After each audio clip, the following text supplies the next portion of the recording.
Depuis quelque temps, l'UNIOPS, par la voix de ceux qui prennent la parole en son nom, dit que nous vivons une fin de cycle.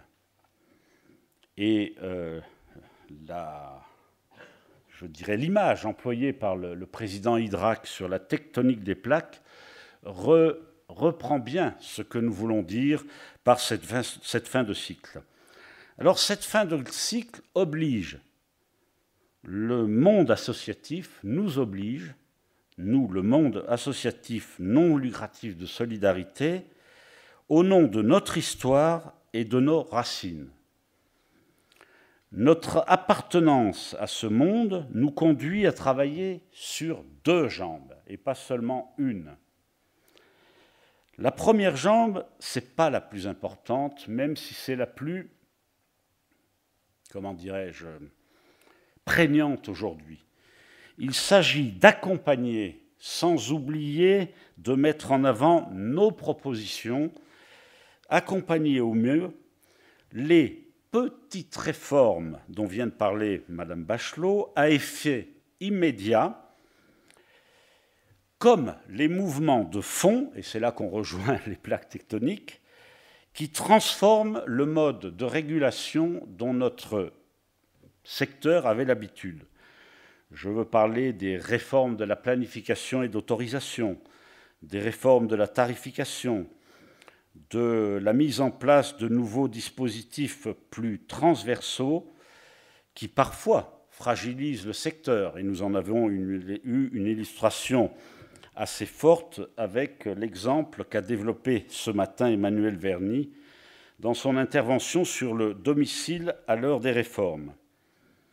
Donc il faut que nous accompagnions avec compétence et réalisme et avec un regard critique tout cela. Et il faut que nous le fassions si nous voulons réussir. Je vais moi-même utiliser la règle des 3C, mais attention, soyez attentifs, ce n'est pas tout à fait la même qu'hier. Il y a deux mots qui sont les mêmes et pas le troisième. C'est le premier que j'emploie. Si nous voulons faire passer quelque chose, il faut que nous jouons collectif.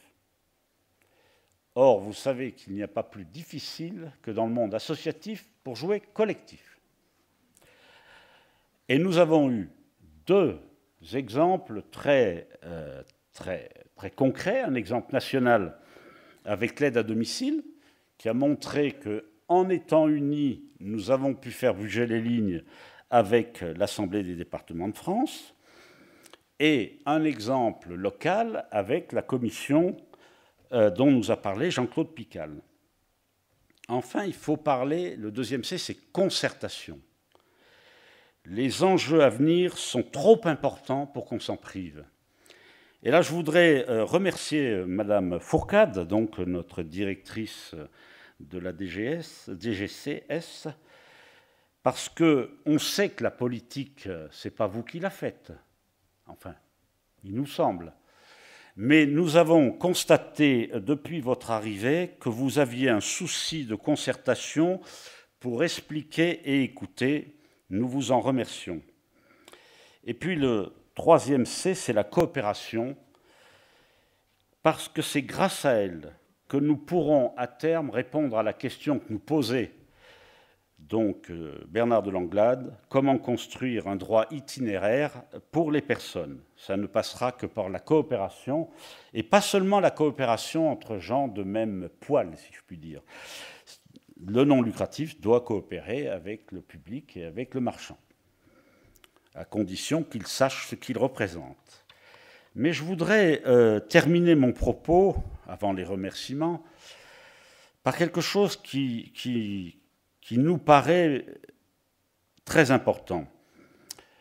Le monde associatif marche sur deux jambes, c'est-à-dire qu'il a la jambe projet économique, activité, réponse, offre, si je puis dire, mais il a une autre jambe qui est historique et qui existe depuis 1947, c'est la volonté de participer à la mise en place, à la réalisation, à l'évaluation des politiques.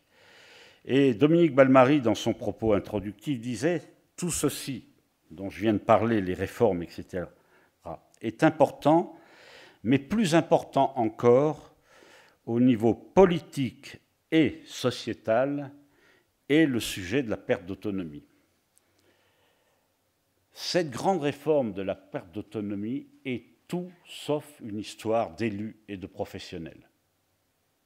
N'oublions pas que ça concerne, et ça a été très bien dit ce matin, les personnes elles-mêmes et les citoyens.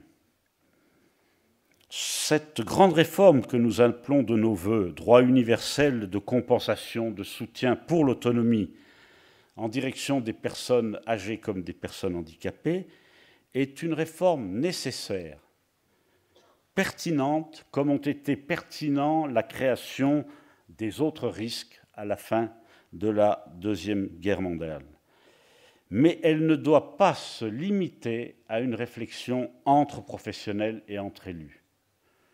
Nous avons affaire là à un avenir de notre société et c'est donc important que la société, l'ensemble des citoyens, l'intergénérationnel, dont on nous rappelle assez souvent les risques qu'il y a effectivement à un déséquilibre.